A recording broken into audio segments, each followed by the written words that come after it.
We have big problems here. I have at least 3 dead cops in there, maybe more. There's an entire family butchered at the dining room table. Godsmack vocalist Sully Erna just jumped off of the road, wrapping up a few solo tour dates, mixing in covers, songs off of his solo record Avalon, with a few acoustic songs by his main band thrown in for good measure.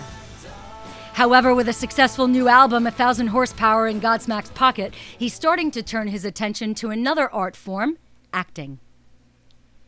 Sully recently hit the space in Westbury, New York, and in our interview, he talked about his upcoming roles in a forthcoming Martin Scorsese film and a TV pilot with some of the Sons of Anarchy cast. I just got this small part in a new movie called Bleed for This about Vinny Paz, who is from Rhode Island, boxer that had an accident, broke his neck, and made a comeback to become a 5-time world champion.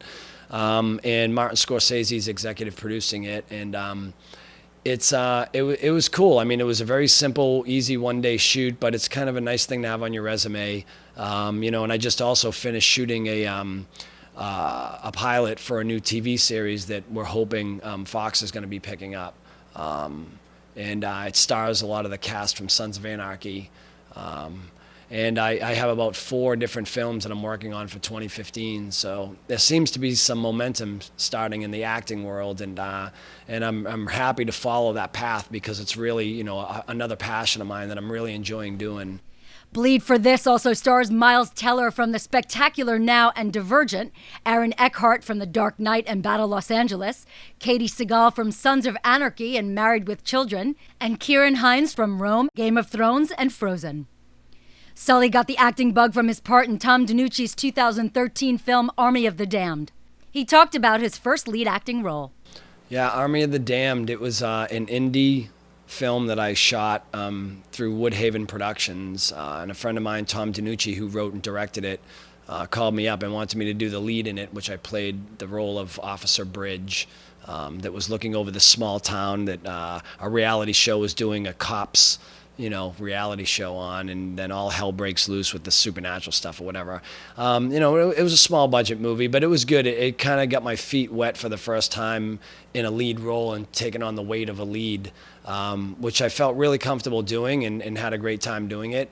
And I think the best thing so far that's come out of that is it's really opened up some doors and given me some opportunities to work on some bigger and better projects.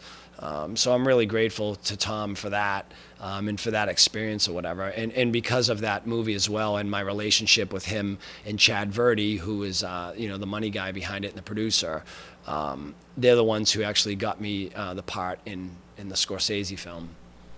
Sully tells us he's under no misconception he'll just walk into the world of acting and be a superstar. Well, I think any actor will tell you that, there's always work to be done, and I'm certainly still, young at this and learning as I go along. I've had an amazing acting coach along the way, Susan Batson, who's done, she does Tom Cruise and Nicole Kidman, and she's like top notch, and she's really helped me flesh out a lot of things that I needed to just kind of realize and understand a bit better.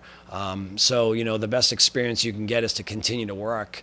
And, but, I think everybody kind of looks at themselves or hears themselves for the first time on tape, and, it's a little, you can critique yourself a lot more than maybe other people, like, oh, you did great. And you're like, that was a weird face I made. So it's always a little strange at first. But I think over the years, just because of the amount of videos I've done and TV stuff, that I'm just a lot more comfortable in front of a camera than maybe some people would be that are just don't have that experience, We'll keep you updated on Sully's confirmed silver and small screen appearances, as well as what's ahead for Godsmack in 2015. Stay tuned.